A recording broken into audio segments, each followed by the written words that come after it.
we ask for you to join us today in the celebration of our Black History Month.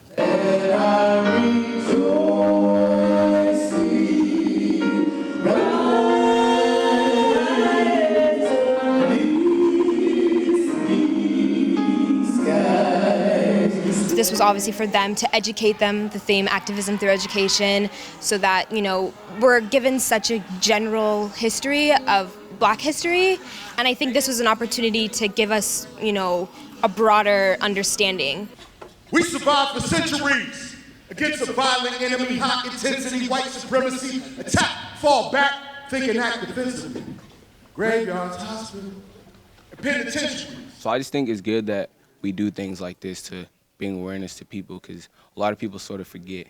The message was, we will just show up every day and we will demand our rights every day until we get them.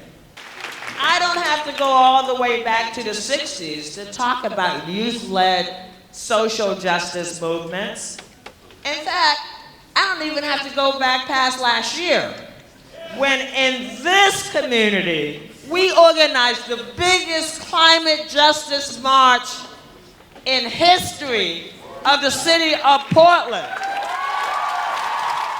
We're the next generation. The elders, we can't rely on them anymore. It's up to us to make it happen. Today was important because it allows the students and the staff here to know that no matter the struggles that people of color face, we are still going to continue to fight to be heard and to be present and for that equality. That's what leadership looks like. Have a great day. Thank you so much.